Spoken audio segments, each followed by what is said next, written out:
तीसरे पैनलिस्ट में हमारे साथ अब जुड़ गया हमारे साथ ओशो हैं, ओशो कृष्णन। ओशो, बहुत बहुत स्वागत है आपका इंडेक्स पर और व्यू क्या होगा और साथ ही आपकी आज की ट्रेडिंग बेट्स क्या होंगे? Very good morning. अगर हम देखें ओवरऑल मार्केट अभी भी बहुत पॉजिटिव मोमेंटम कंटिन्यू किया हुआ है। सो ओवरऑल मोमेंटम के साथ रहने की सलाह रहेगी कि मार्केट में कोई भी डिप मिले तो उसे एक्यूमुलेट कर सकते हैं लॉन्ग पोजीशंस बनाने के लिए। निफ्टी में अगर हम इमीडिएट रेजिस्टेंस की बात करें तो नियर अबाउट 17,280 के पास निफ्टी का पहला रेजिस्टेंस देखने को मिलता है एंड शॉर्ट टर्म पे बिल्कुल 17,000 साइकोलॉजिकल मार्क का बहुत स्ट्रॉन्ग सपोर्ट है निफ्टी पे।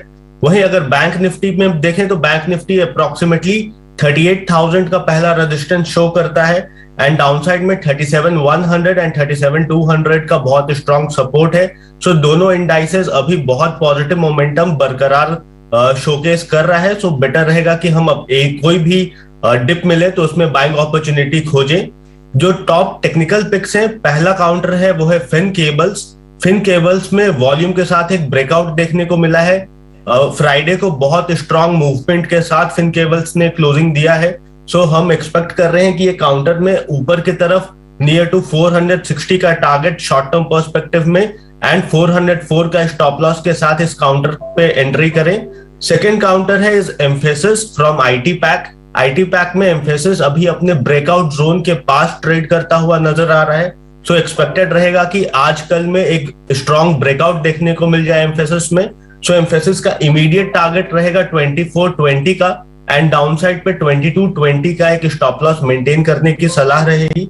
उसके बाद जो हमारा थर्ड रिकमेंडेशन है is national aluminium. National aluminium में भी फ्राइडे बहुत स्ट्रॉन्ग क्लोजिंग दिखाया है। सो एक्सपेक्टेड रहेगा कि ये मोमेंटम कंटिन्यू रहे for the immediate upside target of 84 and नीचे में 74.5 का बहुत स्ट्रॉन्ग सपोर्ट रहेगा। हमारे साथ और पैनलिस्ट भी जुड़ रहे हैं। धर्मेश शाह ICICI सिक्योरिटीज से के हेड टेक्निकल स्ट्रेटेजिस्ट जुड़ेंगे हमारे साथ जल्दी ही। और वरुण साबू आ गए हमारे साथ। वरुण से बातचीत शुरू करते हैं। Good morning Varun.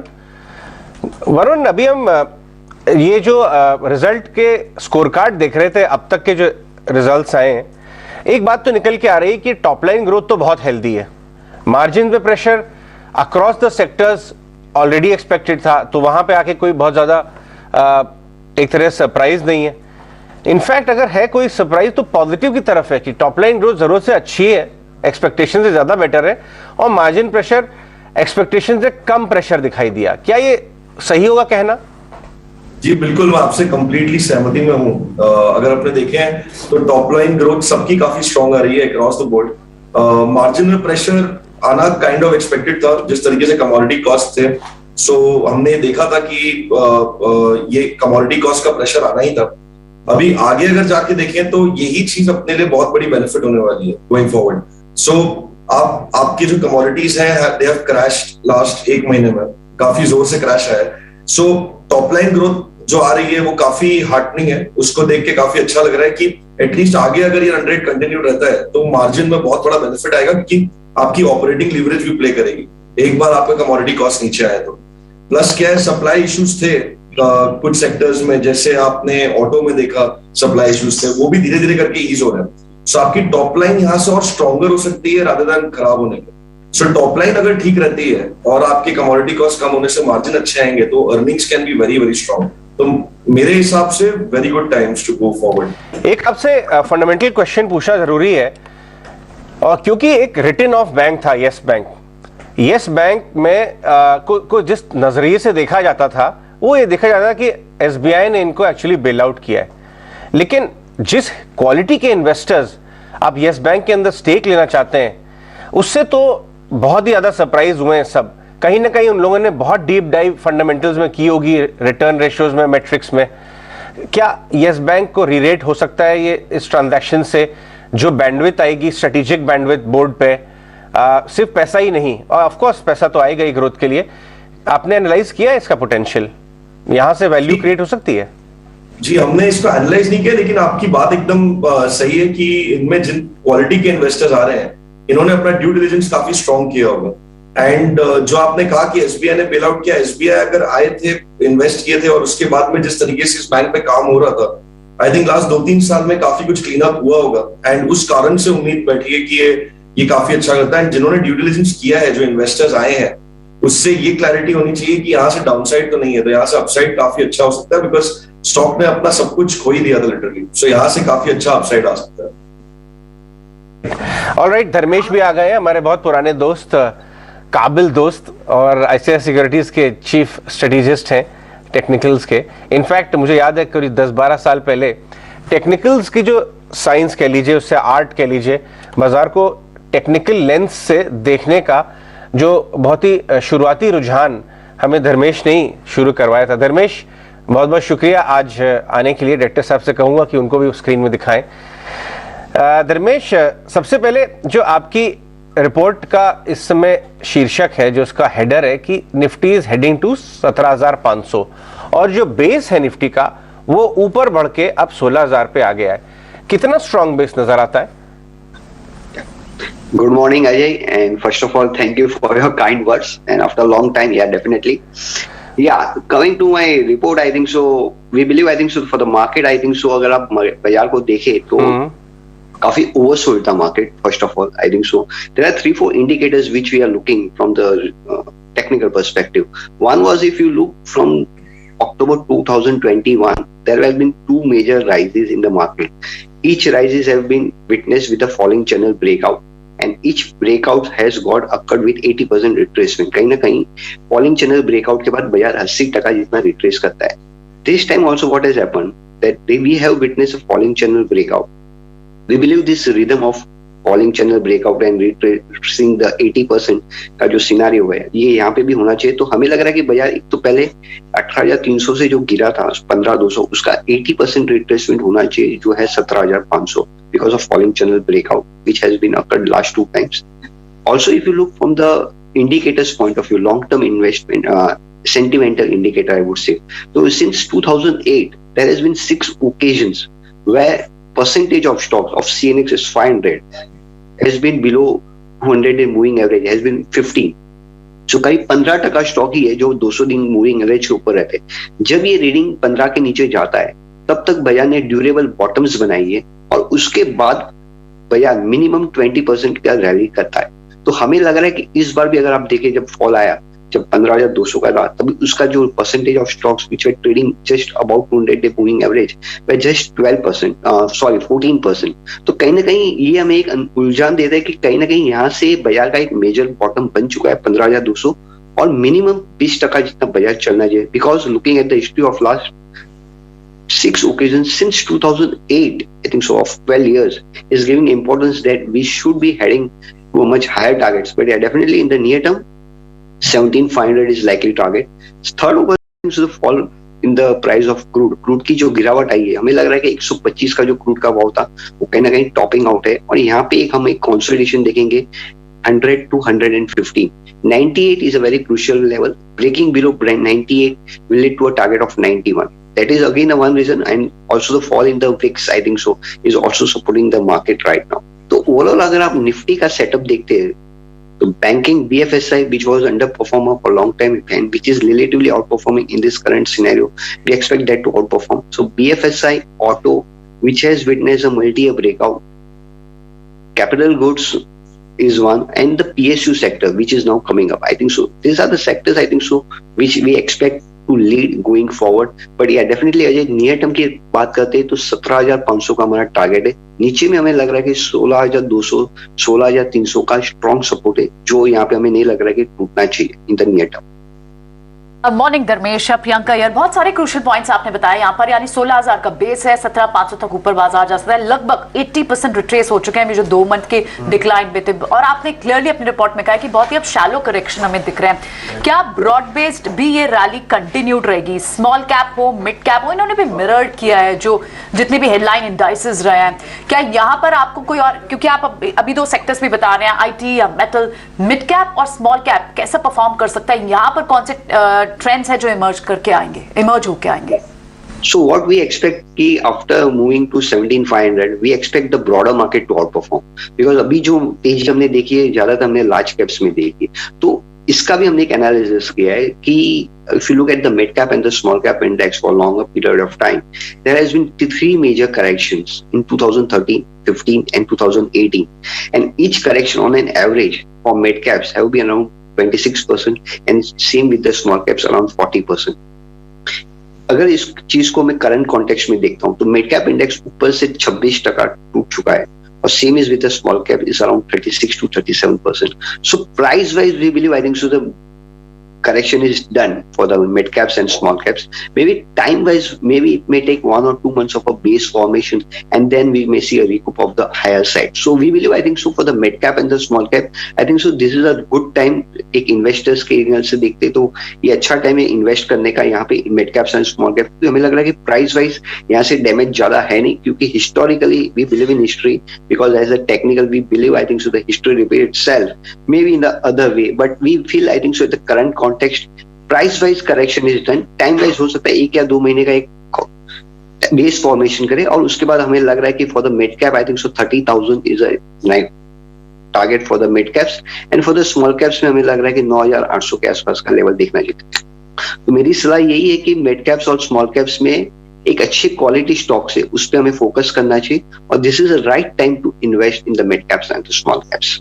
Price wise connection दिख चुका है. टाइम वाइज के लिए 1 या 2 महीनों का इंतजार लेकिन फिलहाल मौके काफी अच्छे बनते हुए मिड कैप स्मॉल कैप में अच्छी क्वालिटी के स्टॉक्स में यहाँ पर खरीदारी के मौके बनते हुए और अपॉर्चुनिटी बिल्टअप होती हुई नजर आ रही है. Dharmesh good morning. ऑफकोर्स बाजार के सेंटिमेंट्स को जिस तरह से आप समझा रहे हैं इसमें 2 इंपॉर्टेंट फैक्टर्स है जिसकी आपने बात की. एक तो कच्चे तेल क्रूड की गिरावट और साथ ही विक्स में जो कमजोरी आई है काफी हद तक बाजार के सेंटिमेंट इन दोनों फैक्टर्स से सुधरते हुए दिखे हैं जो हमने लगातार देखा भी है. 20 से जब नीचे जा रहा था क्रूड एक ट्रेंड चेंज होता हुआ नजर आया उसके बाद हमने आप देखा 16.5 के आसपास भी इसमें ट्रेड्स नजर आए हैं.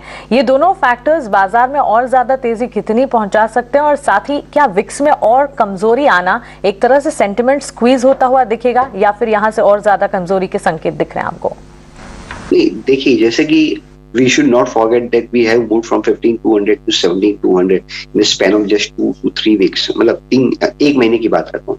तो कहीं ना कहीं हो सकता है कि स्टॉकेस्टिक्स ओवरबॉट जाते तो हम एक रिट्रेसमेंट देख सकते हैं. अभी रिट्रेसमेंट जैसे कि हायर बॉटम्स बनाएंगे. हमें लग रहा है कि यहाँ से जो भी बाजार बनाएगा एक हायर बॉटम बनाएगा. हो सकता है 16,300 16,400 का एक हायर बॉटम बनाने के लिए आ सकता है but that should not be constructed as negative. हमें नहीं लग रहा है कि उसको नेगेटिव देखना चाहिए बल्कि इसे एक बाइंग अपॉर्चुनिटी देखना चाहिए. क्योंकि अगर आप बाजार की चाल देखिए लास्ट 1 महीने में पहले क्या था 8 महीने तक कि बाजार सेल ऑन रैलीज वाला मार्केट था. अभी उल्टा हो रहा है कि कहीं ना कहीं बाय ऑन डिप्स वाला मार्केट कहीं ना कहीं वापस आ रहा है. तो हमें लग रहा है कि buy on dips should be the strategy. हो सकती है कि यहाँ से हम 17,200 के बाद हो सकता है एक रिट्रेसमेंट आए बाजार में जहाँ पे 16,500 16,600 can not be ruled out. I am not denying that but that should not be constructed as negative. हमें लग रहा है कि जहां से जो भी फॉल आता है उसमें लेना चाहिए. तो buy on dips should be the strategy going forward rather than going from sell on rallies. तो हो सकता है कि time being we may consider it but या VIX I think so the one where even after the Fed meeting we have not seen Fed outcome. I think so we have not seen any major up move for the VIX. We believe for the VIX I think so 13 to 14 is a strong support which we expect to hold and overall यहाँ पे एक consolidation ही हो रहा है लग रहा है VIX में. एब्सोल्युटली धर्मेश, बहुत बहुत शुक्रिया. कई सारे और इंडिकेटर्स भी आपने हालांकि इस इंटरेस्टिंग रिपोर्ट में बताया है, पुराने ट्रेंड्स भी बताया है. Thank you so much for bringing this, highlighting it. So crude एक रेंज में रह सकता है $115 तक ऊपर की तरफ से और अगर 98 पे यहाँ से ब्रीच होता है तो 91 तक लेवल दिख सकता है. बहुत बहुत शुक्रिया धर्मेश आज सारे इनपुट्स और ये इनसाइट्स हमसे शेयर करने के लिए. चलिए बढ़ते आगे. आज के 3 बड़े स्टॉक्स भी देख लेते हैं. येस बैंक को तो अभी हमने कवर किया डिटेल में, लेकिन इसके अलावा और इनफैक्ट आज हमारे साथ मैनेजमेंट भी होगी येस बैंक पर बात करने के लिए आगे शो में. आप उसके लिए भी रुकिएगा ये खास इंटरव्यू देखने के लिए. लेकिन पहले 3 बड़े स्टॉक्स आज जो प्राइस मूविंग हो सकते हैं, जिन पर असर पड़ सकता है, वो शरद लेकर आए हैं. बता दें. जी हाँ, सबसे पहले स्टॉक फोकस में रहने वाला IDFC फर्स्ट बैंक. शानदार पहले तिमाही के नतीजे देखने मिले हैं और नेट इंटरेस्ट इनकम में भी लगभग 26% का ग्रोथ देखने मिला है. एसेट क्वालिटी में इंप्रूवमेंट आई है लेकिन इंपॉर्टेंट मैनेजमेंट कमेंट्री ये है कि वी वैद्यनाथ जो बैंक के MD और CEO हैं, उन्होंने कहा है कि जो कंपनी की रिटर्न ऑन एसेट्स है वो लगभग 1% टच कर चुकी है और यहाँ से भी एक्सपेक्टेड है कि वो राइज करने वाली है. और एक और गाइडेंस उनका आया था कि उनके जो रिटेल एसेट क्वालिटी में जो है नॉर्मलाइजेशन आ जाएगा मार्च 2023 में, लेकिन वो गाइडेंस परफॉर्मेंस जो इस क्वार्टर में ही टच हो गया है, तो ये इंपॉर्टेंट पॉइंट्स रहेंगे IDFC फर्स्ट बैंक के। उसके अलावा रियल एस्टेट स्टॉक्स फोकस में रहेंगे, specially Mumbai based real estate stocks जैसे कि Godrej properties, Oberoi realty, Sunteck realty. यहाँ पे जो है नाइट फ्रैंक की रिपोर्ट में आया है कि मुंबई ने रिकॉर्ड किया 11,000 से ज़्यादा डील्स रिकॉर्ड किया है, ये सबसे बेस्ट जुलाई देखने मिली है। अब देखें तो मंथ ऑन मंथ बेसिस पे 14% का ग्रोथ और ईयर ऑन ईयर बेसिस पे जो है ऑलमोस्ट 15% का ग्रोथ रजिस्टर किया गया है। और रजिस्ट्री से जो है प्रॉपर्टी रजिस्ट्रेशन पे आते हैं, जहाँ पे 11,000 मार्क को फिर से क्रॉस किया है 3 महीने के बाद। और स्टैम्प ड्यूटी कलेक्शंस में भी जो है बढ़ोतरी हुई है, लगभग 13% का उछाल देखने मिला है। इसके अलावा DLF के भी Q1 नंबर्स जो है स्ट्रॉन्ग सेट ऑफ नंबर्स देखने मिले और कंपनी का कमेंट्री ये है कि वो 10% ग्रोथ एक्सपेक्ट कर रहे हैं सेल्स में, लगभग 8,000 करोड़ का FY23 के लिए। आखिरी स्टॉक जो ग्रुप ऑफ स्टॉक्स रहने वाले वो रहेंगे आपके ट्रैवल रिलेटेड स्टॉक्स जैसे कि महिंद्रा हॉलीडेज, ईज माई ट्रिप। इन दोनों स्टॉक्स में जो शानदार पहले तिमाही के नतीजे देखने मिले। महिंद्रा हॉलीडेज की बात करें तो रेवेन्यूज लगभग 63% का ग्रोथ आया है और उनके जो ऑपरेशनल प्रॉफिट है वो लगभग 4 गुना बढ़ गया है। ये हाईएस्ट एवर क्वार्टरली जो है आप कह सकते हैं इनकम आई है और उनके जो रिसोर्ट सेगमेंट है ये भी हाईएस्ट एवर आए हैं रेवेन्यूज के हिसाब से। इसके अलावा ईज माई ट्रिप की बात करें तो उनकी जो ग्रॉस बुकिंग रेवेन्यूज है वो लगभग 5 गुना बढ़ चुकी है ईयर ऑन ईयर बेसिस पे। पैट भी लगभग 2 गुना हो गया है और कंपनी ने कहा कि उनकी जो मार्केट शेयर है आपके एयर टिकट सेगमेंट बुकिंग में उसमें जो है इंक्रीज देखने मिली है। अनलॉक ट्रेड का सीधा सीधा रिजल्ट आपको इजी ट्रिप के नंबर्स में नजर आ रहा है। वैद्यनाथन साहब ने तो धमाकेदार परफॉर्मेंस इस बार की है, उनसे भी हम बात करवाएंगे आपको। 10:30 बजे आपको वैद्यनाथन साहब ये बताएंगे कि ये क्वार्टर से ग्रोथ बढ़ने वाली है बहुत ज्यादा। जितने इनके लेगेसी अकाउंट्स थे, वोडाफोन, एक टोल रोड कंपनी, वो सब मैटर जो है इस रिजल्ट्स में जो आपने बहुत ही अच्छा प्रदर्शन दिख रहा है वो यहां से इंप्रूव होना शुरू हो जाएगा। तो बैंक्स में नजर रखिए आप। हमारे साथ हमारे गेस्ट हैं ही, इनफैक्ट कुछ से मैं एक बार डिस्कस करना चाहूंगा कुछ क्विकली। येस बैंक के और yes bank versus IDFC first bank दोनों ऑलमोस्ट रिटन ऑफ बैंक थे, राइट? स्टॉक भी एक रेंज में चलता था।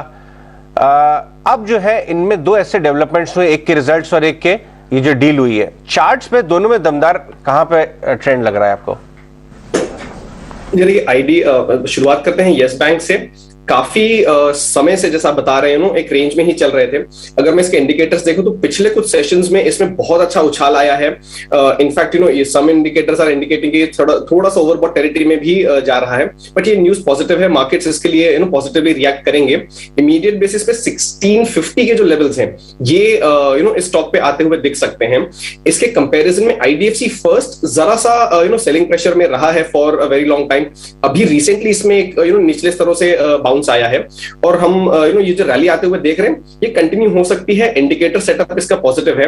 यहाँ पे जो इमीडिएट कंजेशन जोन एक निकल के आ रहा है वो 40 के आसपास है। दोनों में से एक अगर मुझे कंपेयर करना पड़े सेटअप रादर रीसेंट सेटअप के हिसाब से तो IDFC first bank is what I would choose. Yes bank पे फिलहाल न्यूज का ट्रिगर है। आई वांट टू सी एक बार ये न्यूज प्ले आउट हो जाती है फिर does the stock continue its rally और नॉट। इस पर फोकस है और बैंकिंग से जुड़े एक नंबर्स जो बड़ी दिग्गज बैंक्स के हैं वो भी आते हुए दिखे और अब छोटी मझौली बैंक्स जो हैं उनके नंबर्स भी पॉजिटिव आते हुए हमने आज सुबह भी डिस्कस किया। नेट इंटरेस्ट इनकम हो चाहे फिर क्रेडिट ग्रोथ के सिनेरियो हो, काफी पॉजिटिव नजर आ रहे हैं और इसी के चलते बैंकिंग स्टॉक्स पर लगातार नजर होनी चाहिए। IDFC फर्स्ट बैंक के भी नतीजे मजबूत रहे और मैनेजमेंट से लगातार हम आपसे बातचीत करवा रहे हैं क्योंकि मैनेजमेंट का नजरिया क्या है वो समझना हमारे लिए काफी जरूरी है। इस बीच अजय, जिस तरह से येस बैंक में एक बड़ा निवेश जो खबर आती हुई दिखी है, किस्मत चमकने वाली है, सेंटिमेंट्स क्या पॉजिटिव होते हुए और यहाँ से दिखेंगे? उम्मीद तो यही है क्योंकि पेशेंट इन्वेस्टर्स बहुत लंबे टाइम से लेके बैठे हैं कब इस बैंक के तारे चमकेंगे इस पे। अब ये तारे चमक रहे हैं नहीं, बाजार कैसे ट्रीट करता है। आइए एक बार कमेंट्री आपको सुनवा देते हैं। हमसे खास बातचीत की थी येस बैंक के प्रशांत कुमार ने। सबसे पहले इस बड़ी डील के ऊपर उनसे जानते हैं कि इसकी इंपॉर्टेंस क्या है। देखिए, ये हमारे लिए बहुत ही क्रिटिकल मैं कहूँगा येस बैंक के लिए ये कैपिटल रेज है, क्योंकि जो हमने 2 साल पहले जुलाई 2020 में कैपिटल रेज किया था that was a survival capital, जबकि ये जो कैपिटल है ये ग्रोथ कैपिटल और कॉन्फिडेंस कैपिटल है। ग्रोथ कैपिटल इसलिए कि ये हमारे मिड टर्म और लॉन्ग टर्म के जो ग्रोथ एस्पिरेशन है उसको पूरा करने के लिए कैपिटल काफी हेल्पफुल रहेगा। और दूसरी बात है कि अगर आज आप हमारी शेयर होल्डिंग देखें तो उसमें ज्यादातर फाइनेंशियल इंस्टीट्यूशन और रिटेल इन्वेस्टर हैं, तो ये 2 बहुत बड़े नाम हैं प्राइवेट इक्विटी साइड में, जिनका फाइनेंशियल सेक्टर के अंदर बहुत अच्छा एक्सपीरियंस है। तो ये दो नाम 8,900 करोड़ की जो कैपिटल के साथ जब आएंगे तो ना केवल ये कॉन्फिडेंस देंगे हमारे इन्वेस्टर्स को, बल्कि जो हमारे ग्रोथ एस्पिरेशन है उसको भी मीट आउट करेंगे। राइट, बिल्कुल। प्रशांत, जैसे आप कह रहे हैं कि ये जो कैपिटल रेजिंग है ये ग्रोथ के लिए है, तो ऐसे में इसमें सीईटी रेशियो को लेकर आप कुछ और डिटेल्स बताएं। आगे जाकर क्या बैंकिंग में परसेप्शन का बड़ा इशू रहता है, क्या वो भी इससे बेहतर होगा? देखिए, हमारा जो सीईटी है वो इस वक्त 11.9 है। ये जो फंड रेज है ये दो पार्ट में है, एक इक्विटी और एक वारंट। वारंट का एक्सरसाइज जो है वो 31 मार्च 2023 के बाद होगा। तो जो इक्विटी का पैसा है, जो कि हमें उम्मीद है अगले 2 महीने के अंदर हमारे पास आ जाएगा, उससे हमारा जो सीईटी रेशियो है वो 11.9 से 14.1 हो जाएगा। और जब वारंट एक्सरसाइज होंगे 31 मार्च 2023 के बाद, तो जो हमारा सीईटी रेशियो है वो 15.7 हो जाएगा। और ये जो सीईटी रेशियो है ये अगर हम अपने पीएस का कंपैरिजन करें प्राइवेट सेक्टर बैंक्स में, तो हम एट पार उनके पास होंगे। दूसरा, ये जो कैपिटल रेज है, this is also we are expecting this would be a re rating event for the bank, because rating agencies जो है वो हमेशा जो कैपिटल एडिक्वेसी रेशियो है उसको बहुत क्लोजली ट्रैक करते हैं। तो ना केवल ये रेटिंग एजेंसीज को कॉन्फिडेंस देगा, पर मुझे लगता है ये नाम आने से जो हमारे इन्वेस्टर हैं और हमारे डिपॉजिटर हैं उनको भी ये बहुत ज्यादा कॉन्फिडेंस देगा। बिल्कुल प्रशांत, बहुत शुक्रिया आपका हमारे साथ जुड़ने के लिए और विस्तार से इस पूरी डील पर अपने सोच विचार हमारे साथ शेयर करने के लिए। तो एक बड़ी डील पर मैनेजमेंट से खास बातचीत हमने की और आपको बता दें हिस्सेदार यहाँ पर बेचने के लिए कार्लाइल और एडवेंट के साथ करार की खबरें आती हुई दिख रही हैं। पॉजिटिव्स है कई सारे, क्योंकि कैपिटल एडिक्वेसी रेशियो जो है वो काफी हद तक इंप्रूव होता हुआ येस बैंक के लिए दिखेगा। ओवरऑल ग्रोथ ओवरऑल एक्सपेक्टेड यहाँ पर नजर आ रही है। एसेट क्वालिटी और एनपीएज में भी इंप्रूवमेंट्स क्लियरली नजर आएंगे और पिछले दिनों में एनपीए और साथ ही येस बैंक के प्रदर्शन की अगर बात करें लगातार उसमें बढ़त तो हमने देखी है, जिसके चलते फोकस में रहेंगे। लेकिन चलिए आगे बढ़ते हैं और एक और इंपॉर्टेंट ट्रिगर है जो कि आज के लिए फोकस में है। कुछ ही समय में ऑटो बिक्री के आंकड़े आना एक एक कर शुरू हो जाएंगे। जुलाई ऑटो बिक्री के नंबर्स की एक्सपेक्टेशंस की खास तौर से अगर बात करें तो एक्सपेक्टेशंस कुछ यूं ही कह रही हैं कि commercial vehicle, passenger vehicle segment जो है वहां से नंबर्स पॉजिटिव है, लेकिन ट्रैक्टर सेगमेंट में कंसर्न्स बिल्टअप होते हुए दिख सकते हैं। नामों की अगर बात करें, महिंद्रा एंड महिंद्रा, मारुति, टाटा मोटर्स जैसे पैसेंजर व्हीकल्स की बिक्री बढ़ने का अनुमान है, लेकिन हीरो मोटो और टीवीएस पर खास तौर से ध्यान रखें क्योंकि बिक्री यहां पर घटती हुई दिख सकती है। वरुण, ऑटो बिक्री के आंकड़ों को जिस तरह से देखें, पिछले दिनों ऑटो में जो एक बड़ा डाउनफॉल हमने देखा, पिछले पूरे महीने में ऑटो के प्रदर्शन को जिस तरह से देखा जाए, क्या लगता है बिक्री के आंकड़ों के बाद passenger vehicle segment, commercial vehicle, of course two wheeler के भी month on month data positive आने के आसार हैं? आपकी राय क्या होगी ऑटोमोबाइल स्पेस पर? जी बिल्कुल, ऑटो में अगर अपने देखे तो डिमांड तो स्ट्रॉन्ग चल ही रहा था, तो डिमांड की प्रॉब्लम थी नहीं, इशू जो थी सप्लाई साइड में थी। अब अगर हम ये देखें जो रिजल्ट्स अभी तक आए हैं और जो कॉर्पोरेट कमेंट्री रही है, मोर और लेस सब ये हाईलाइट कर रहे हैं कि चिप इश्यूज धीरे धीरे करके सॉर्ट हो रहा है। सो जब चिप इश्यूज सॉर्ट हो रहे हैं एंड आपकी ऑर्डर बुकिंग इतनी स्ट्रॉन्ग है तो नंबर तो बहुत स्ट्रॉन्ग आने ही है। अगर हम कल का भी देखें, महिंद्रा एंड महिंद्रा की जो नई स्कॉर्पियो है उसकी 1 लाख की बुकिंग आई है, विच इज बियॉन्ड किसी ने सोचा हो, मतलब इतना तो नंबर किसी ने नहीं सोचा था कि आ सकता है। इसमें थोड़ा बहुत डबल काउंटिंग हो सकता है कि भाई 2 जगह किसी ने ऑर्डर दे दिया, बट फिर भी ये नंबर बहुत बड़ा है। सो ऑटो नंबर्स के हिसाब से अगर आप देखें तो ये स्ट्रॉन्ग आने ही है, मुझे उसमें कोई डाउट नहीं रहेगा। नंबर्स अच्छे आने हैं इनफैक्ट, लेकिन इस बार वरुण देखना होगा, वॉच आउट करेंगे क्योंकि शायद पैसेंजर व्हीकल के उस सेगमेंट में तो अच्छे नंबर्स की एक्सपेक्टेशन, लेकिन शायद ट्रैक्टर और जितना भी कमर्शियल व्हीकल है वो शायद थोड़ा सा म्यूटेड रह सकता है जो हमने एक एस्टिमेशन बनाया। But let's wait and watch के नंबर्स कैसे आते हैं। इस बीच जहां पर भी नंबर्स आ रहे हैं वहां उसके बाद हम मैनेजमेंट से बात करें। एक और बड़ी मैनेजमेंट से हमने बात की, एचडीएफसी के जून क्वार्टर के नंबर्स के बाद हमने सीईओ के मिस्त्री से बात की, उनसे समझने की कोशिश की कि डिसबर्समेंट में उन्हें लगभग 67% की ग्रोथ जो रजिस्टर हुई है, आगे किस तरह की ग्रोथ दिखेगी, कलेक्शन को लेकर क्या आउटलुक है, आइए एक बार आपको सुनवाते हैं। हाउसिंग के लिए डिमांड जो है वो सिस्टम के अंदर बहुत स्ट्रांग है और ये जो डिमांड हम देख रहे हैं अक्टूबर 2020 से बढ़ना शुरू हुआ and it has consistently kept rising. हमारी जो disbursements, individual loan disbursements in this first quarter were 66% higher than in the previous years first quarter. और जो हमारे जो फर्स्ट क्वार्टर्स के जो डिस्बर्समेंट्स है, it is 60% higher than the first quarters disbursements of any earlier financial year. So growth momentum is strong. Feel good factor in the economy is extremely strong at this point of time. People are confident. Salary increases have been fairly good in the system. तो जो confidence level जो बहुत important है घर लेने के लिए, वो confidence level आज बहुत high है. So growth momentum is strong. Collection efficiency, clearly month after month collection efficiency has kept getting better, and now it is at a level जो pre-COVID से पहले जो था उससे भी better.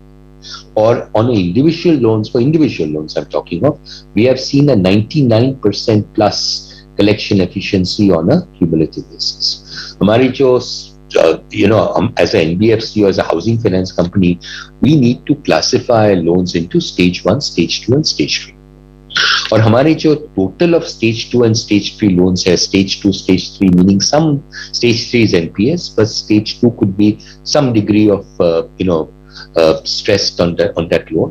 So stage 2, stage 3 के जो combined loans है, that has come down by 2.5 percentage points compared to what they were a year ago. So clearly हम देख रहे हैं कि stress levels in the system have come down significantly. आप पहले net interest income देखें, because net interest margin is a formula. It depends on what the net interest income is. जो net interest income growth था ये quarter में, it is lower than the growth we would normally have seen. ये quarter में growth on net interest income was 8%. इसके दो कारण हैं. First reason is that last year's first quarter में जो NII और NIM growth था was very strong. उसका कारण था कि in the first quarter of last year there was plenty of liquidity in the system. And because of that liquidity, the overnight swap rate delinked itself from the reverse repo rate. तो इसके कारण we got a 40 basis points advantage in the first quarter. Okay ठीक है, तो HDFC की management यहाँ पे आपके सामने पॉइंट रखते हुए नंबर्स के बाद का भी व्यू है ये, और अभी बाजार खुलने को है, लेकिन आज जो आपको गैप दिख रहा था एक्चुअली S6 निफ्टी पे, वो गैप आपको अभी निफ्टी पे ज़्यादा नहीं दिखेगा. ये भी तो एडजस्टमेंट है क्योंकि टिक आना शुरू हो गया, इसलिए दिखाना ज़रूरी था. अभी 17,200 सवा 200 की रेंज है बाजार की. एक बार आप बैंक निफ्टी के टिक तो बाद में आएंगे, तो एक बार निफ्टी से ही कभी काम चलाइए. देखते हैं निफ्टी अभी कहाँ तक एडजस्ट होता है. मैं आपको जल्दी से जरा वो शेयर्स बता देता हूँ निफ्टी की जो आज टॉप गेनर्स बन सकते हैं या जिनमें अच्छा मूव मिलेगा. एक तो M&M है. आपको पता है स्कॉर्पियो के जो नंबर्स आए हैं सेल्स के, उसके बाद से तो जबरदस्त मूवमेंट इसमें आया है. खैर उससे पहले भी थोड़ा शेयर चल चुका था. टाटा स्टील पुल बैक का शेयर अब ये 100 की कैटेगरी में आपको मिलेगा क्योंकि 1:10 का इसके अंदर स्प्लिट हुआ है. हिंडाल्को अच्छी रिकवरी वाला शेयर है. प्रशांत, अगर हम ये मान कर चलें कि ग्लोबल रिसेशन की चिंताएं कम हुई, सब कुछ कम हुआ है, तो हिंडाल्को ने धीरे धीरे सिग्नल्स दिए हैं वापस से पुल बैक के. ये कितना स्ट्रॉन्ग पुल बैक बनेगा हिंडाल्को का आगे चलकर? तो डिम्पी जी, आज जो गुड मॉर्निंग सबसे पहले, और आज जो मेरी एक पिक है जिंदाल स्टील, बहुत ही सिमिलर पैटर्न मुझे हिंडाल्को में दिखाई दे रहा है. रेंज ब्रेकआउट हो रहा है, और ये रेंज ब्रेकआउट हो रहा है एक हायर बॉटम बनाने के बाद. तो डेफिनेटली हम एक रिस्क रिवॉर्ड के हिसाब से ट्रेड कर सकते हैं, बट ये कोई ट्रेंड चेंज के सिग्नल मुझे नहीं लग रहे. पुल बैक है, अभी ये 415 चल रहा है, मुझे लग रहा है ये 435-40 तक के जोन दिखा सकता है. डाउन साइड हमें 405 पे कैप करके रखनी होगी. वरुण, अगर मैं आपसे एक क्वेश्चन इस तरह से पूछूं कि सेक्टोरल चर्निंग के हिसाब से, देखिए बैंक निफ्टी ने काफी अच्छी परफॉर्मेंस दी है, मेटल्स चला ही नहीं था और आईटी सबड्यूड था, लेकिन न्यूट्रल ही था, ऐसा कुछ खास टूटा भी नहीं और चला भी नहीं. अगर मैं इन तीनों ही मेजर सेक्टर्स हैं, हाँ यही तीनों मेजर सेक्टर्स हैं, आईटी, मेटल्स एंड बैंक ने काम कर दिया. मेटल्स में अभी थोड़ा दिक्कत है, अभी थोड़ा ग्लोबली चेक करना पड़ेगा. क्या आईटी की कुछ कंपनीज को ध्यान में रखा जा सकता है, स्पेशली इन्फोसिस, क्योंकि उसका टेक्निकल सेटअप काफी अच्छा है, आज गैप के साथ भी खुलेगा? जी बिल्कुल. आईटी में सबसे बड़ी प्रॉब्लम यूएस साइड से थी कि यूएस रिसेशन में अगर जाता तो हमने लास्ट फेड की कमेंट्री सुनी. फेड ने मोर और लेस कह दिया कि यूएस रिसेशन में नहीं है और शायद आने के लाइक्लीहुड भी कम है. प्लस उनकी कमेंट्री डविश भी थी, एंड इंटरेस्ट रेट्स में भी आउटलुक थोड़ा इंप्रूव होना चाहिए वहां पर. सो आईटी सेक्टर में करेक्शन उस कारण से चल रहा था जहां हम नैस्डैक को भी काइंड ऑफ मिमिक कर रहे थे. सो यहाँ से वैल्यूएशंस बहुत कंफर्टेबल हो गए. अगर आप FY 18 to 20 के वैल्यूएशंस देखें वर्सेस दैट इंडियन आईटी के valuations are reasonably there, not too much higher, तो वहां से बहुत ज्यादा ऊपर नहीं है. सो मुझे लगता है कि यहाँ से आईटी सेक्टर बहुत ही अच्छा करना चाहिए. बॉटम तो डेफिनेटली हो गया है. इन्फी जैसे आपने कहा वो बिल्कुल सही है कि Infy is one of the best bellwether name जो पूरे पैक में है।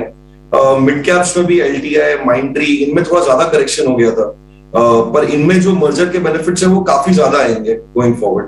तो मुझे ओवरऑल आईटी अच्छा लगता है फ्रॉम द पर्सपेक्टिव की बॉटम आउट होना चाहिए।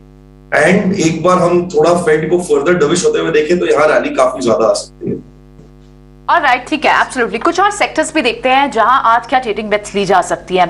क्या शूज सेक्टर में हमने देखा कि मेट्रो ब्रांड्स के नंबर्स आए, रेवेन्यू यहां पर स्ट्रॉन्ग था, कंपनी लॉस के मुकाबले प्रॉफिट में आई है, लगभग 105 करोड़ का प्रॉफिट रहा इनका क्वार्टर। और हमने देखा भी कैंपस शूज पे ब्रोकरेज हाउसेस रिपोर्ट्स दे रही है, अपग्रेड की बात की जा रही है, आज बाटा के नंबर्स आने हैं। इस पूरे स्पेस में भी काफी इंटरेस्ट दिखाई देता है। प्रशांत, अगर इस स्पेस से कोई ट्रेडिंग बेट लेनी हो, मेट्रो पोस्ट द नंबर्स या बाटा के नंबर्स आने हैं इस एंटिसिपेशन में, आपको इस स्पेस से कोई बेट पसंद आती है?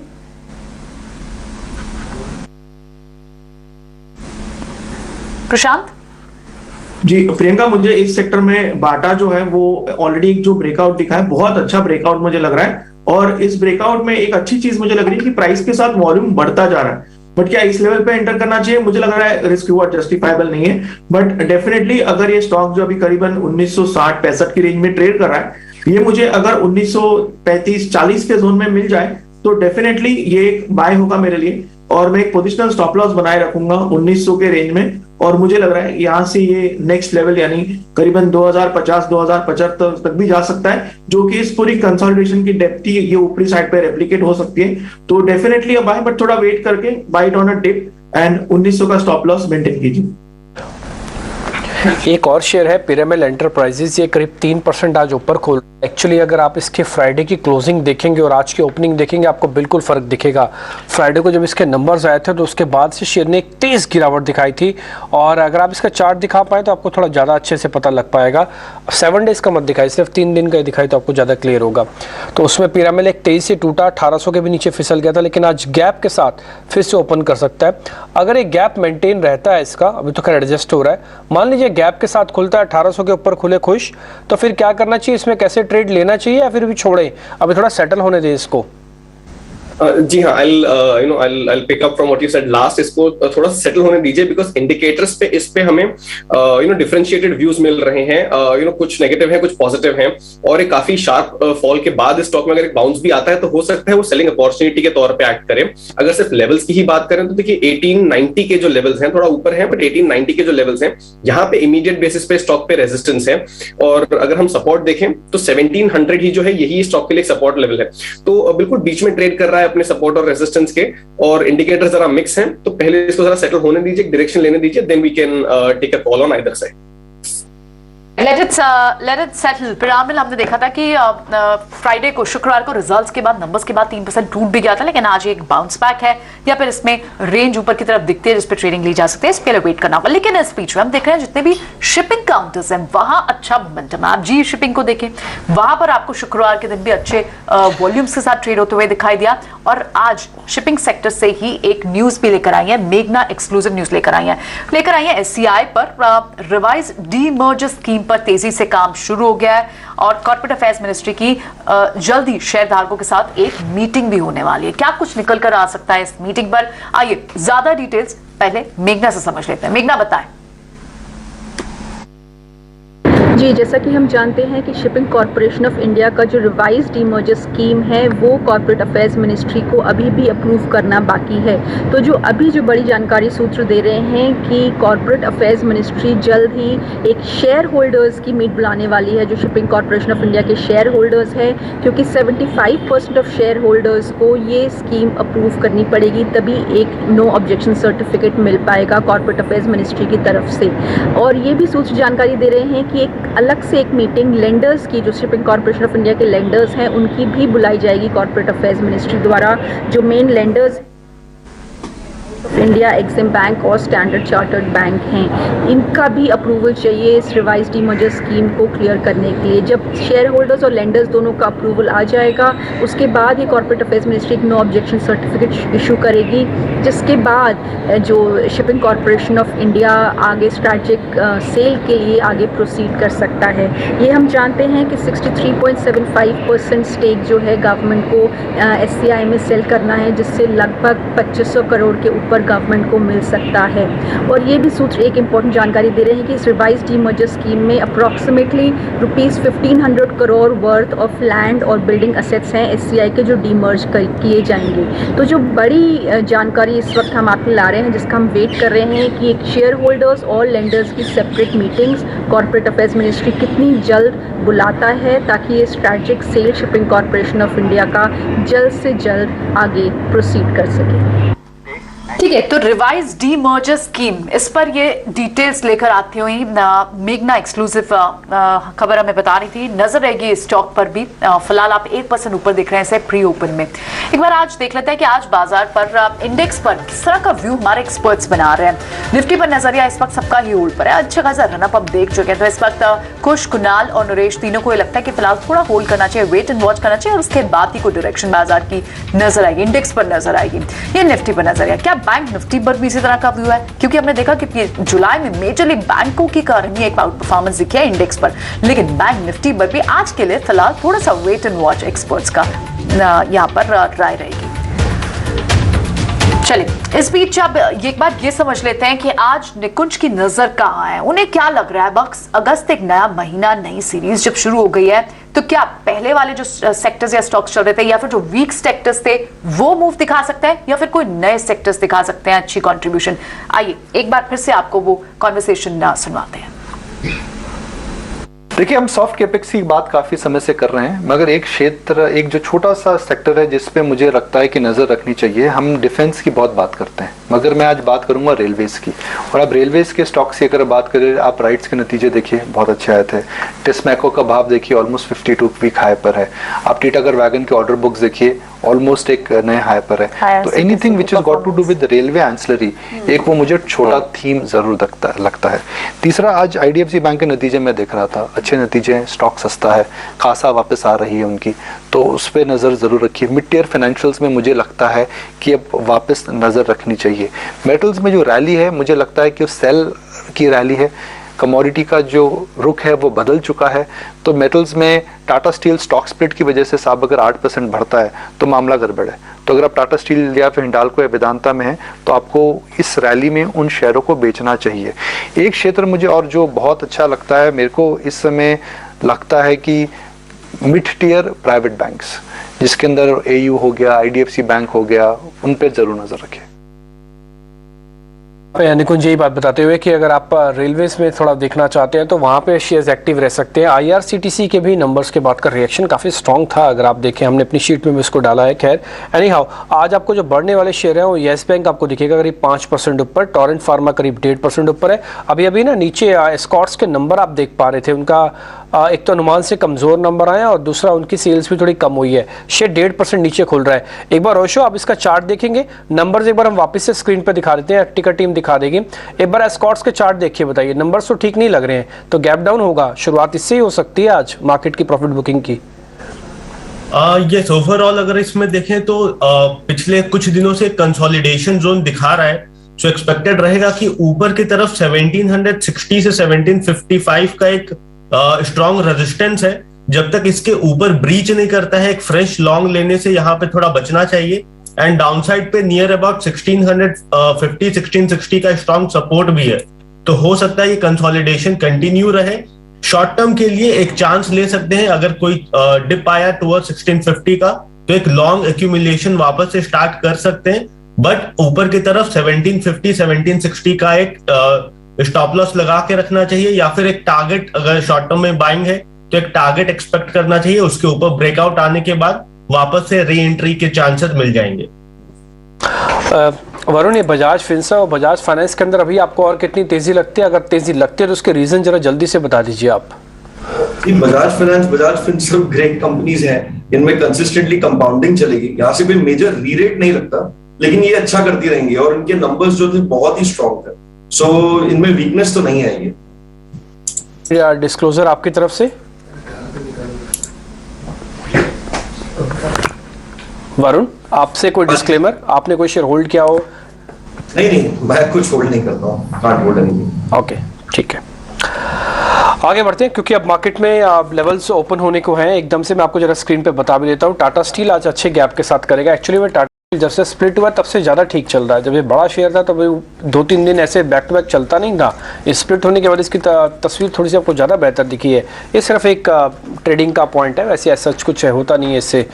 और दूसरा बजाज फिनसर्व, बजाज फाइनेंस, जैसे अभी वरुण भी बता रहे हैं, ठीक चलेगा। अच्छा, एक शेयर में जल्दी से पता करता हूँ, अदानी पोर्ट्स, क्या इसमें ट्रेड लिया जाना चाहिए? खुश आज जरा स्पीड से बताते जाइएगा।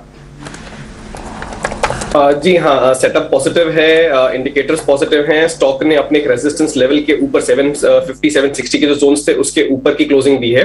इसमें आप ट्रेड ले सकते हैं। यहाँ पे इमीडिएट बेसिस पे आपका जो टारगेट है ये 785 का जो लेवल है वहां तक का बन के आएगा। 765 के करीबी स्टॉप लॉस के साथ इसमें आप एंट्री ले सकते हैं। बैंक 1000 वापस तो नहीं आ जाएगा? प्रशांत एक बार चेक करना, 1040 की इसकी क्लोजिंग है, 1000 वापस तो नहीं आने वाला? जी डिम्पी जी, स्टॉक एक बार रिपीट करेंगे प्लीज। इंडसइंड बैंक 1040 पे क्लोज हुआ है। डिम्पी जी बहुत अच्छे रैली में है, स्क्वीज ब्रेकआउट के साथ मूव हो रहा है। एक ही चीज मिसिंग है जो कि इस चार्ट को पॉजिटिव कर देती, वो है वॉल्यूम।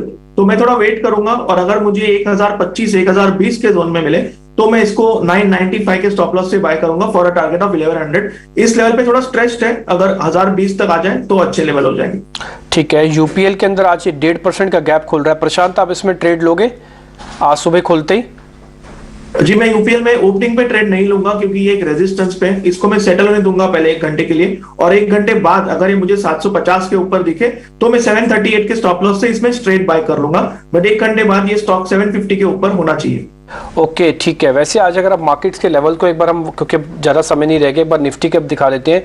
निफ्टी के अंदर आपको कुछ ज्यादा बड़ा गैप आज मिल नहीं रहा है। तो आज निफ्टी के अंदर 84 पॉइंट की बढ़त है, 300 के नीचे 450 का तो रेजिस्टेंस है और करीब 17,050 का एक सपोर्ट भी एरिया भी है।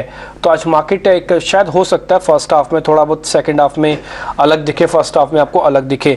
एडवांस डिक्लाइन के साथ हम नंबर्स की शुरुआत करेंगे, वैन की बाजार की शुरुआत भी होगी और यहाँ पे आप देखेंगे कि हो सकता है आज एडवांसेस आपको थोड़े ज़्यादा अच्छे भी मिले और ये अगर 800,000 के ऊपर मिल जाती है तो ज़्यादा बेहतर है, यानी कि बाजार का ज़्यादातर बड़ा हिस्सा आज फिर से तेजी में पार्टिसिपेट करेगा। यस, 1300 हमको एडवांसेस मिले और करीब 250 डिक्लाइंस मिले हैं, तो इसलिए शुरुआत में जो बढ़त आई है ना वो हो सकता है आपके काम भी आ जाए। हालांकि हम ये नहीं कह रहे, एक्सपर्ट्स का भी ये व्यू पॉइंट ही है, अभी आप होल्ड ही करके रखें, लेकिन कोई डिप मिलता है तो शायद एक डिप की अपॉर्चुनिटी के लिए सब लोग वेट करेंगे, इसलिए हाथ बदला पहले 10-15 मिनट में ज़्यादा होगा। 64 पॉइंट की तेजी अभी निफ्टी पे है। अभी एक ब्लॉक डील भी आ सकती है, खासकर अडानी के एक शेयर में ब्लॉक डील आ सकती है। एक बार चेक करते हैं, वेट करते हैं कि एक बार मार्केट खुलने का डील्स आती हैं वो।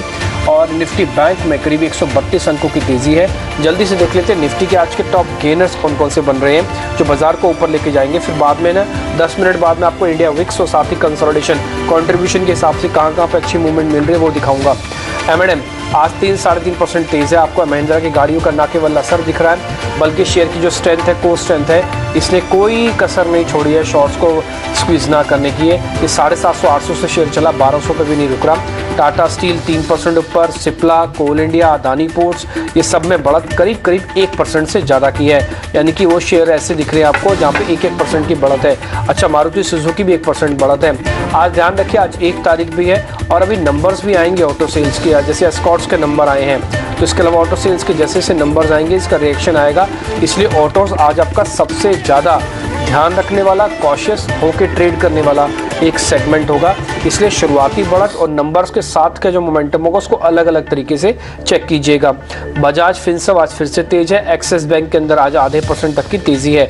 कमजोर कहाँ पे है? सन फार्मा के अंदर प्रॉफिट बुकिंग हो रही है, ब्रिटानिया के अंदर प्रॉफिट बुकिंग है, यूनिलीवर के अंदर प्रॉफिट बुकिंग है। जब ये 2 शेयर अगर आपके प्रॉफिट बुकिंग करा रहे हैं तो एफएमसीजी थोड़ा डिफेंसिव माना जाता है, थोड़ा पीछे चला गया होगा। आप अगर इंडेक्स चेक करेंगे निफ्टी का एफएमसीजी इंडेक्स तो आपको थोड़ा पीछे दिखेगा, यानी कि आज हो सकता है नेगेटिव भी हो जाए। टेक महिंद्रा के अंदर आज नुकसान है, टीसीएस के अंदर आज नुकसान है शुरुआत में। इन्फोसिस ऑलमोस्ट फ्लैट है। ये 3 शेयर मैंने आपको इसलिए बताया, स्पेशली 2 शेयर टीसीएस और इन्फोसिस, क्योंकि इन दोनों में बड़ा दारोमदार है। अगर आज निफ्टी को नए पायदान पर जाना आईटी की हेल्प से ही जाएगा। बैंक ने जो देना था वो दे दिया, अभी हो सकता है आपको मेटल्स जल्दी ना निकल के आए सामने, इसलिए आईटी पे उम्मीद बहुत ज़्यादा है वेटेज के हिसाब से। 1400 शेयर अभी एडवांसेस में है, इसलिए शुरुआती जो बढ़त है अभी वो बहुत ज़्यादा फिजल आउट नहीं हुई है, गुम नहीं हुई है। 60-70 पॉइंट तो अब खुले ही थे, 50 पॉइंट अभी भी है आपके पास। तो देखते हैं अभी आगे चल के क्या होता है। 10-15 मिनट और थोड़ा शांति पकड़िएगा, उसके बाद फिर हम चेक करेंगे। आ जाते हैं निफ्टी के हट के जो शेयर्स यानी कि निफ्टी के 50 शेयर्स, वहाँ पर आपको एक तो येस बैंक, एक दूसरा टोरेंट फार्मा और साथ ही IGL, ये करीब 1.5% की मजबूती के साथ है और ज़्यादा शेयर्स में कुछ दम नहीं दिखा। एक शेयर हमने आपको शुक्रवार को नोटिस कराया था, अरविंदो फार्मा, आज वो भी थोड़ा चल रहा है। टूटने वाले शेयर्स में पिरामिड एंटरप्राइजेज आ गया नीचे 1%, DLF नीचे है, बजाज होल्डिंग्स नीचे है। छोटे मझोले शेयर्स में क्या हो रहा है आपको प्रियंका बता रही है। बिल्कुल एब्सोल्युटली, छोटे मंझोले शेयरों से पहले एक बार जरा सेक्टर का स्प्रेड बात कर लें। डिप्पी जैसे आपने बताया भी कि मेटल, टाटा स्टील सबसे ज्यादा चल रहा है और मेटल पैक, ऑटो पैक दूसरे, मेटल पैक नंबर 1 पे इस वक्त, auto pack second biggest gainer आपको दिखाई दे रहा है। कमोडिटी, कंजम्पशन, ये आपको पैक्स बेस दिखा दे रहा है। रियलिटी और IT पैक पर थोड़ा सा दबाव फिलहाल दिख रहा है। मिड कैप स्टॉक्स में कौन सा स्टॉक्स है जो लीड कर रहा है? क्लियरली आपको अर्निंग्स का इंपैक्ट दिख रहा है। IDFC first bank the biggest gainer, 4% की तेजी। चोलामंडल यहाँ भी नंबर्स आए 2% की तेजी। तो बैंकिंग और फाइनेंस काउंटर्स नंबर्स अच्छे आ रहे हैं और इसके बाद आपको मूव भी क्लियरली दिखाई दे रही है। अशोक लेलैंड के भी नंबर आते हैं उस दिन, 2.5% की तेजी यहाँ पर दिख रही है। वरुण बेवरेजेस लगभग 2% की तेजी, इसके नंबर्स आने हैं। कोरोमंडल के नंबर्स आज आने हैं और वहां पर भी आपको 2% तक की तेजी दिखाई दे रही है। तो टायर स्टॉक्स, ऑटो स्टॉक्स, ये आपको फिलहाल मिड कैप पैक पे भी तेज दिखाई दे रहे हैं। कुछ और नंबर्स जहां आने और इंपैक्ट है वहां पर, जैसे आपको डॉक्टर लाल पातलाब नंबर आ चुके हैं, पॉलीकैप के आई थिंक नंबर्स आ चुके हैं। यहां पर आपको थोड़ा प्रेशर जरूर दिख रहा है। डालमिया भारत यहाँ 3.5% का प्रेशर दिख रहा है। डेरिवेटिव स्पेस में इस वक्त देख लेते हैं कि वहां कैसा एक्शन दिख रहा है। वहां पर भी आपको क्लियरली तेजी से जो शॉट्स कवर होते हुए दिखाई दे रहे हैं वो आपको बैंकिंग स्पेस है। मिड कैप बैंकिंग, ये सुभाष निकुंज भी बोल के गए थे कि इस पर नजर रखिए। नंबर्स अच्छे आए हैं, NII बढ़ी है, कासा रेशो इंप्रूव हो रही है, बैंक्स की एसेट क्वालिटी बेहतर हो रही है। IDFC first bank first gainer, biggest gainer है अभी आपको FNF स्पेस में।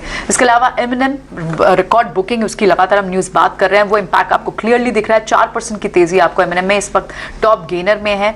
Cipla post the numbers, IDFC first bank, IDFC दोनों, चोला फाइनेंस, ये कुछ काउंटर्स हैं जहां तेजी से आपको पोजीशन बनती हुई दिखाई दे रही है। और दूसरे फाइनेंस काउंटर्स भी इनफैक्ट पार्टिसिपेट कर रहे हैं, चाहे श्रीराम ट्रांसपोर्ट फाइनेंस हो, मुथूट फाइनेंस हो, इन सभी स्पेस में आपको अच्छी मोमेंटम दिख रही है। एक बार एक्सपर्ट से बात कर लेते हैं कि क्या यहाँ पर उनको बेट्स दिख रही है। प्रशांत, ओपनिंग ट्रेड क्या दिख रहे हैं आपको?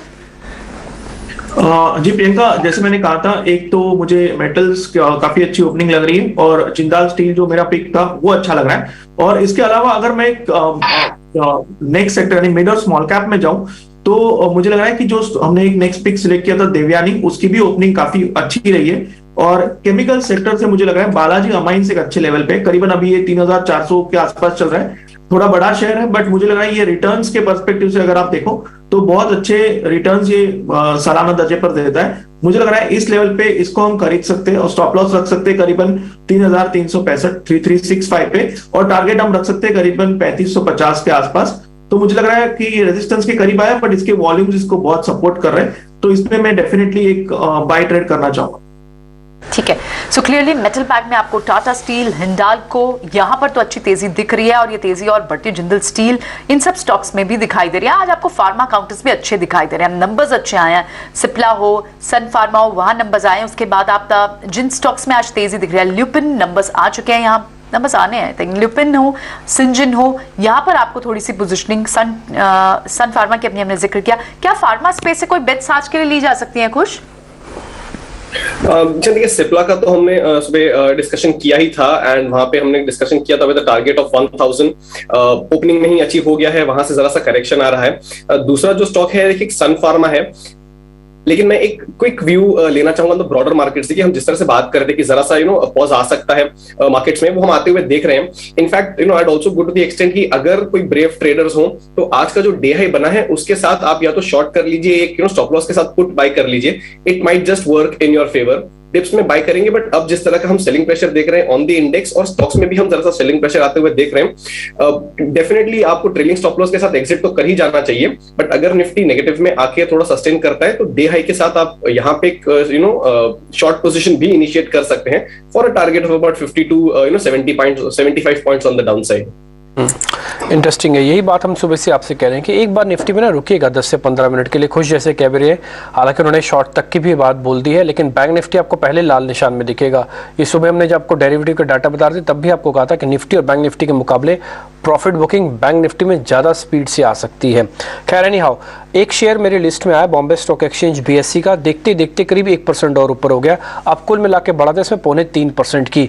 प्रशांत, थोड़ा लेट हो गए या फिर अभी भी और चल सकता है ये शेयर? हाँ डिम्पी जी बिल्कुल चल सकता है, और इसमें मुझे लग रहा है कि हम एक 675 के स्टॉप लॉस से बाय कर सकते हैं, और इस अगर ये ब्रेकआउट 720 के ऊपर निकल जाए तो ये और स्ट्रांग होगा, बट अभी के लिए आप 675 के स्टॉप लॉस से डेफिनेटली बाय कर सकते हैं। 675 का 75 का स्टॉप लॉस है। टारगेट क्या है आपका इसमें? मेरा इसमें फर्स्ट टारगेट होगा 725 का, और 725 के ऊपर मुझे लग रहा है इसमें फ्रेश मोमेंटम आके ये स्टॉक जब चलता है तब आपको ही पता है कि बहुत तेज चलता है, तो ये 725 के ऊपर हमें 760 तक के लेवल्स भी दिखा सकता है। पिछले बजाज ऑटो के नंबर आ गए हैं और आप अपनी स्क्रीन पर नीचे देख भी पा रहे हैं, जितना अनुमान था उससे तो कमजोर है। इसका एक्सपोर्ट्स बहुत इंपॉर्टेंट होता है, जो मेरे पास जानकारी है उसके अकॉर्डिंग करीब 15% इसका एक्सपोर्ट्स भी कम हुआ है। इसमें दो डिविजन्स होती हैं, एक तो 2 व्हीलर और एक 3 व्हीलर। ऑटो भी आप बजाज को बहुत देखते हैं, तो बजाज की कुल मिला के जो बिक्री है वो 3.54 है, जो कि अनुमान था 3.69 का। स्लाइटली मिस आया मंथ ऑन मंथ बेसिस पर, ऐसे एग्जैक्टली थोड़ा सा मिस आया था आपको एस्कॉर्ट्स के अंदर भी। इसके अलग अलग डिविजन्स के नंबर आते जाएंगे स्क्रीन पर, जैसे कि 2 व्हीलर्स में इसकी मोटरसाइकिल बिक्री कितनी है, इसके अलावा 3 व्हीलर्स की बिक्री कैसी कितनी है, और साथ ही इसके एक्सपोर्ट्स के नंबर जो मेरे पास जानकारी उसमें थोड़ी कमी आई है। तो जैसे जैसे नंबर्स आते जाएंगे बजाज ऑटो के, वो हम आपके सामने रखेंगे। ये इससे पहले एस्कॉर्ट्स के नंबर भी आए थे, अब बजाज ऑटो के नंबर्स भी आपके स्क्रीन पर आए। नंबर्स आए तो रिएक्शन भी होना स्वाभाविक है। शेयर थोड़ा ऊपर नीचे कर रहा है, इससे पहले थोड़ा चला हुआ शेयर भी है। एक बार ओशो इसको जरा चेक करना है शेयर को, इसमें क्या करना चाहिए। अभी थोड़ा नंबर्स के हिसाब से सेटल होने दे क्या।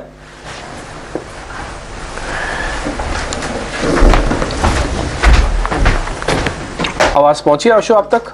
बजाज ऑटो में ओवरऑल थोड़ा मतलब पिछले 3-4 दिनों से थोड़ा स्लगिश मूव देखने को मिल रहा है।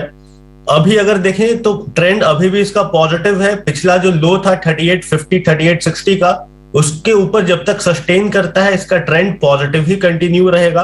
ओवरऑल अगर हम पूरे ऑटो सेक्टर्स को देखें तो बहुत स्ट्रॉन्ग मूवमेंट दिखा रहा है ऑटो सेक्टर में, स्पेसिफिकली अशोक लेलैंड एंड मारुति में आज बहुत अच्छा मूवमेंट देखने को मिला है। बट और जैसा कि आपने बोला बजाज का उतना अच्छा ऑटो सेल्स नंबर नहीं आया, जिसके वजह से आज थोड़ा साइडवेज मूवमेंट दिखा रहा है। बट ओवरऑल ट्रेंड पॉजिटिव है। नियर टर्म में 4000 का एक शॉर्ट टर्म टारगेट रहेगा, एंड जब तक 3850 के ऊपर सस्टेन करता है इसमें कोई भी टेंशन लेने वाली बात नहीं है। ये काउंटर अभी भी बहुत पॉजिटिव मोमेंटम के साथ ऊपर की तरफ बढ़ते हुए नजर आ सकता है।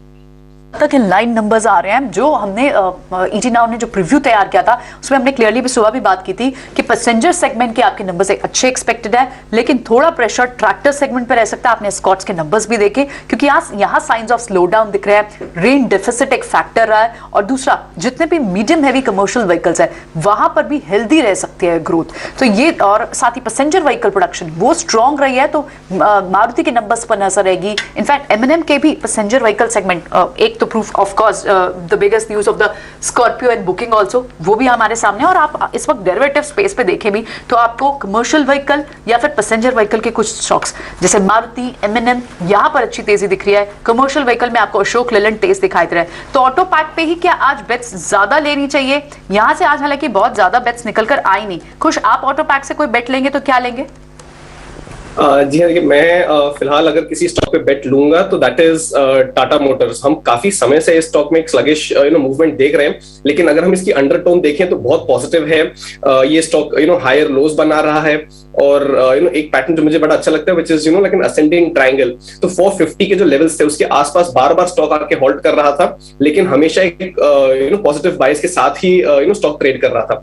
पिछले कुछ सेशन से स्टॉक ने उसी लेवल के आसपास का क्लोजिंग दिया है, उसके आसपास ऊपर नीचे जगह ट्रेड कर रहा है, बट आज कन्विंसिंगली उसके ऊपर है। और अभी इसका जो 200 डे मूविंग एवरेज है जो करीब 455 के आसपास आ रहा है, फिलहाल तो उसके ऊपर भी ट्रेड कर रहा है। मुझे लग रहा है इसका जो कंसोलिडेशन फेज था वो अब यहाँ से खत्म होता हुआ दिख रहा है। इसमें वॉल्यूम्स भी डिसेंट पिकअप हो रहे हैं, और इंडिकेटर्स भी जो हैं इसके यहाँ से फ्रेश अपटेक सजेस्ट कर रहे हैं। तो Tata Motors is something that I will keep on my radar. Immediate basis पे यहाँ पे 465 के जो लेवल्स हैं देव कम इनटू प्ले। 450 का स्टॉप लॉस, और अगर आप पोजिशनली होल्ड करें देन 475 के लेवल्स भी आप देख सकते हैं। एक स्टॉक और जो मेरे रेडार पे आ रहा है which is JK paper. Priyanka, आपको ध्यान होगा लास्ट वीक हमने ये स्टॉक डिस्कस किया था, जहां 345 का फर्स्ट टारगेट और 352 का रिवाइज टारगेट हमने डिस्कस किया है, और आज स्टॉक 372 पे ट्रेड कर रहा है। बहुत अच्छा मोमेंटम है इसमें। 375 का मैं एक रिवाइज टारगेट इसमें सजेस्ट करने वाला था, but the stocks already there.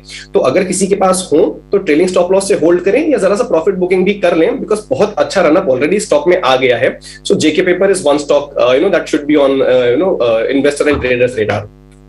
JK paper तो पेपर सेक्टर का रिलायंस है और ऑलरेडी आज 7-8% बढ़िया चला हुआ है। आपने फ्राइडे को बताया था, बट मैं एक बार व्यूअर्स को यही बताना चाहूंगा, दूसरे पेपर स्टॉक्स भी देखिए, शेषाशाही देखिए जेके के अलावा, आप वेस्ट कोस्ट पेपर देखिए, आंध्रा पेपर देखिए, डायरेक्टर साहब लेके आइए थोड़े और स्टॉक्स भी। व्यूअर्स को ये बताना जरूरी है कि पेपर स्पेस में आज जबरदस्त मोमेंटम है। जरूर कुछ ट्रिगर्स हैं जो हम ढूंढ के लाएंगे आपके लिए। मीनवाइल 2:30 बजे हमारे साथ मैनेजमेंट भी होंगे जेके पेपर के मैनेजमेंट भी आज जुड़ रहे हैं रिजल्ट्स पे। लेकिन आज का जो सिंक्रोनाइज अप मूव आ रहा है पेपर में, वो किसी फंडामेंटल ट्रिगर की वजह से, या तो इंपोर्ट पे कुछ ड्यूटी लगाई है, कुछ तो हुआ होगा। पेपर प्राइसेस की भी तो बात कर रहे थे ना, 1 तारीख से 3 से 5% के पेपर प्राइसेस बढ़ने वाले हैं। लेकिन वरुण से मैं, अब देखिए पेपर भी एक छोटा सा हिस्सा है लेकिन आईटीसी का छोटा हिस्सा है। वरुण, अगर आईटीसी को एक बार सम ऑफ पार्ट्स के हिसाब से देखें, होटल बिजनेस में टेलविंड है, सारे होटल स्टॉक्स के आपने रिजल्ट्स देखे होंगे, पेपर आपको पता ही है टेलविंड आ गई है, आज रिजल्ट्स भी हैं आईटीसी के। दूसरे इनके कंज्यूमर बिजनेस में क्या मार्जिन प्रेशर हो सकता है? सिगरेट वॉल्यूम अच्छे हो सकते हैं? क्या राय बन रही है आईटीसी पे इस समय 303-304 पे? जी, अगर हम आईटीसी को देखें तो आईटीसी का जो अभी पास्ट ट्रैक रिकॉर्ड रहा है लास्ट 4-5 क्वार्टर का, तो कंसिस्टेंटली उन्होंने अच्छे नंबर दिए हैं कंज्यूमर साइड में। सो मुझे नहीं लगता कि कंज्यूमर में बहुत ज्यादा प्रेशर रहेगा। इनफैक्ट मुझे लगता है कि कुछ पॉजिटिव ही होगा। सो कंज्यूमर बिजनेस में आप पॉजिटिव देखेंगे, टबेको ऑलरेडी अच्छा ही कर रहा है, एंड बाकी बिजनेस जैसे आपने कहा कि they are also looking pretty fine. So ITC इस भाव पे भी काफी अच्छा लगता है। 303 से भी आईटीसी खराब नहीं, की वैल्यू बहुत है इसमें। सो ये हमेशा वैल्यू पिक रहा है, और वो वैल्यू की थोड़ी बहुत हमने वो देखी कि रैली आई है, but rally can be material from your roots. Number से पहले आईटीसी पे इम्पैक्ट हो ना हो, गोदरेज फिलिप्स में बहुत अच्छा इम्पैक्ट दिखाई दे रहा है। वहां आपको लगभग 9% की तेजी दे रही है, तो रब ऑफ इफेक्ट तो एक दिखाई दे रहा है उस सेक्टर का। गोदरेज फिल्म में कुछ और भी इम्पैक्ट शायद हो सकता है। आजकल इनके प्रमोटर फैमिली के जो बेटे हैं वो काफी कमेंट्री दे रहे हैं मोनाको से बैठ के। ललित मोदी जी, कुछ इम्पैक्ट तो है कहीं ना कहीं मूवमेंट का। 8% ऊपर है। रिलायंस को लेके आइए जरा, और रिलायंस डिस्कस करना बनता है एक बार। फ्राइडे को 30 रुपए ऊपर था, डिम्पी आपको याद है? आपको चार्ट्स के स्टडी कर रहे थे, आज भी 30 रुपए ऊपर है। तो ये 2-3 दिन में 100 रुपए चला है। जरा एक हफ्ते का ये बाजार को काफी ज्यादा पुश कर रहा है इस समय, निफ्टी को बहुत जबरदस्त। ये देखिए 55 रुपए ये चल गया लास्ट 2-3 दिनों में। इसके चार्ट्स चेक किए क्या आपने कुछ? मुझे पता है हम काफी एक्सटेंसिवली रिलायंस के ऊपर डिस्कशन करते आए हैं, और ये लगातार व्यू इस पे पॉजिटिव ही रहा है। 2350, 2380 के जो जोन्स हैं, जो सपोर्ट लिए हैं, that is I think now like a very well known level for the index. Bias इसका डेफिनेटली पॉजिटिव है। इमीडिएट बेसिस पे अगर मैं सिर्फ ट्रेडिंग के हिसाब से ही बात करूं तो अपने जो रेजिस्टेंस लेवल्स हैं, व्हिच इज 2550, उसके पास ट्रेड कर रहा है। इस पे एक रेजिस्टेंस और भी आ रहा है 10 पॉइंट ऊपर, which is 100 day moving average.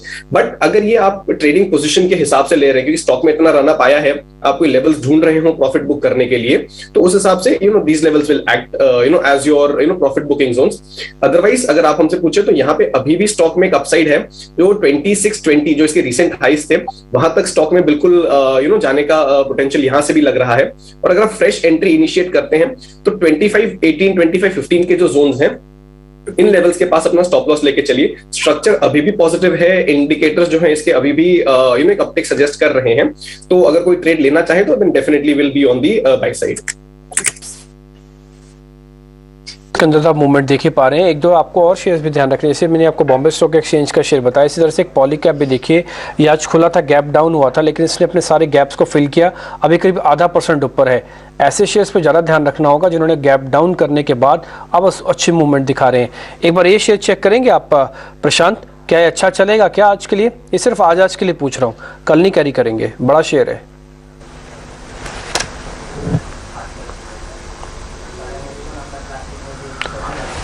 प्रशांत आपको आवाज आ रही है? नहीं, उन तक से बात नहीं हो पा रही है। ठीक है, एक बार खुश आप चेक करेंगे, सिर्फ इंट्राडे का इसमें टारगेट दीजिएगा। 2400 लग जाएगा सर आज?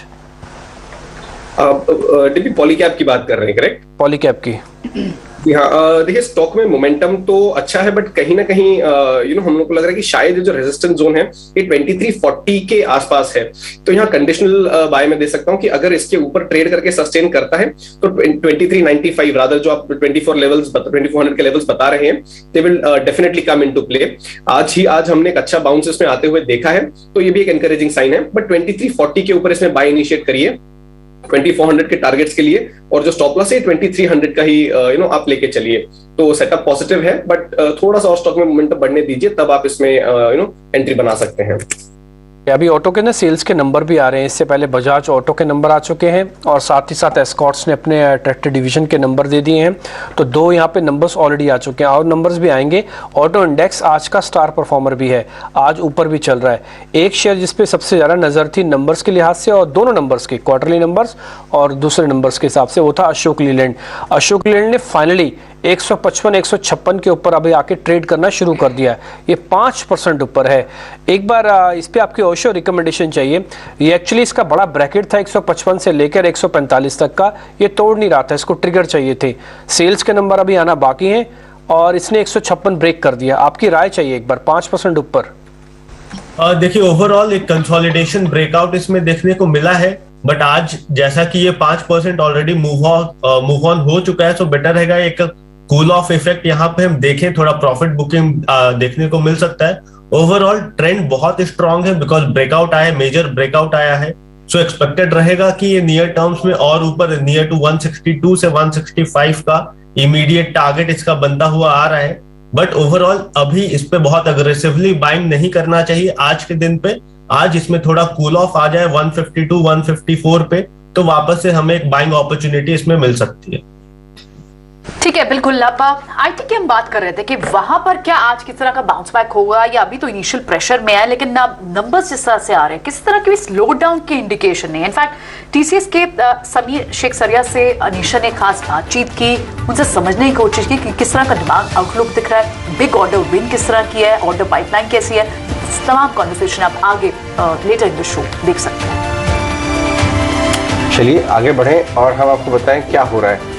ये जो जोमेटो का स्टॉक है ये आज काफी बज कर रहा है, काफी इसमें ब्लॉक डील्स हुई हुई 45 लाख शेयरों के भी ब्लॉक डील, 45 ऑलमोस्ट आधा करोड़ शेयर का ब्लॉक डील हुआ है। नंबर्स है जोमेटो के आप ये भी नहीं बोल सकती अर्निंग्स है। क्यों? क्योंकि अर्निंग्स है नहीं, सिर्फ रिजल्ट्स आएंगे कि कैसा धंधा किया इस बार। लेकिन ये जो 2 इसके अपग्रेड्स आए थे ना, आपको मजा आया जोक में? आफ्टर थर्ड में ज्यादा मजा आया। अर्निंग्स तो दे नहीं सकते क्योंकि है नहीं अर्निंग्स, नंबर्स बता सकते हैं। लेकिन 41 रुपए से लेके 47 रुपए का जो मूव आया है वो 2 दिन में आया है। अगर आप इसका 1 वीक का चार्ट देखें, 10 दिन का चार्ट देखें, तो आपको नजर आएगा 41 रुपए के आसपास इसमें एक बॉटमिंग आउट हुआ, राउंडिंग बॉटम हुआ इस महीने। और थोड़ा लंबा बताइए क्योंकि मैं पॉइंट दिखाना चाहता हूँ 41 रुपए का, 41-42 के आसपास का। ये देखिए यहां से बॉटम, हाँ 41 रुपए से ये घूमा है और इस समय 47 रुपए गया है और बड़ी अपग्रेड्स भी आई है। वैल्यू कहीं ना कहीं आ गई होगी, इसलिए लोगों ने इस पर बेट करना शुरू कर दिया। आज नंबर्स हैं, आप बता रहे हैं 100 की चाल लगानी है। देखिए ब्रोकरेज हाउसेस कह रहे हैं। हम देखिए ब्रोकरेज हाउसेस का तो क्या कहें, अपने हिसाब से आप देखिए। लेकिन पेपर स्टॉक्स में भी जो बज आया है 3 से 5% का प्राइस हाइक हुआ है। हम इसके फ्लैश भी चलाएंगे। इसकी वजह से एक सिंक्रोनाइज्ड अप मूव आपको 8-8, 10-10% के हर पेपर स्टॉक्स में दिख रहे हैं। इसके अलावा कहाँ नजर जा रही है डिम्पी आपकी?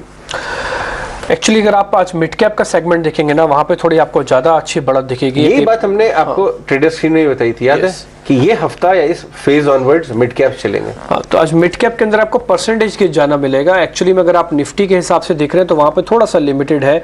अगर मैं इसी मिड कैप की कैटेगरी में आ जाऊँ जहाँ पे अच्छा मूवमेंट देखने को मिल रहा है, उसमें एक तो शुगर स्टॉक्स के अंदर भी धीरे धीरे अब बाइंग आई है। रेन इंडस्ट्रीज आपको पता है अच्छा चलने लगा है, ये शेयर करीब 5%, ये भी ऊपर है। जमुना ऑटो 128, ये ऑटो एंसिलरीज, अब बीच में एक एक्सपर्ट से मैं उनका नाम भूल गया, वो कह रहे थे कि जो ऑटो एंसिलरीज है वो ज़्यादा अच्छी चलेंगी as compare to auto companies के। पर जमुना ऑटो पे व्यू पॉइंट ले लेते हैं।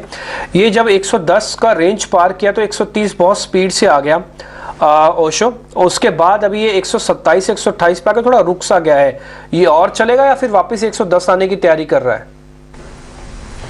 जमुना ऑटो नियर टू अपना 122 के ऊपर बहुत स्ट्रांगली सस्टेन किया है पिछले आई गेस 15 से 20 दिनों तक। सो एक्सपेक्टेड रहेगा कि ये सपोर्ट के ऊपर ही सस्टेन करे। कोई भी ब्रेकआउट आता है इसमें 132 के ऊपर तभी एक कंटिन्यूएशन पैटर्न मूवमेंट दिखेगा इस काउंटर में। तब तक के लिए एक रेंज बाउंड है 122 से 132 का, इस रेंज में ये काउंटर ट्रेड कर सकता है। बट जैसे ही एक ब्रेक थ्रू होता है 132 के ऊपर तो हमें 10 से 15 पॉइंट की रैली इमीडिएट बेसिस पे वापस से देखने को मिल सकती है। पतंजलि फूड्स का स्टॉक लेके आइए डायरेक्टर साहब। लास्ट वीक हमारे पैनलिस्ट में से एक बाय कॉल जनरेट हुआ था इसके ऊपर, और आज जो है ये 1135 पे लास्ट आवर ट्रेड में फ्राइडे में बहुत लंबी दौड़ लगाई इसने, 50 रुपए की दौड़। ये देखिए 1140-35 के आसपास आ गया। ये शांत था, अगर आप लास्ट 3-4 महीने से देखें बहुत साइडवेज हो गया था, अब वापस आता हुआ नजर आ रहा है। खुश, एनी थॉट्स पतंजलि फूड्स पे? एक्चुअली यू आर राइट, इसका बीच में जब आई थिंक फंड रेजिंग की इसमें बात चली थी तब काफी अच्छा इसमें हमें ट्रैक्शन देखने मिला था। उसके बाद there wasn't much that was happening, but अगर हम पिछले 15 दिन या 3 हफ्ते का डेटा देखें तो एक पॉजिटिव बायस के साथ डेफिनेटली स्टॉक ट्रेड कर रहा है। और 2 दिन पहले काफी अच्छा स्टॉक ने ब्रेकआउट दिया था। 1110 का जो इसका रेजिस्टेंस जोन था उसको क्रॉस किया है, उसके ऊपर सस्टेन कर रहा है। एंड व्हाट्स एनकरेजिंग कि आज उसमें फॉलो थ्रू बाइंग भी देखने मिल रही है।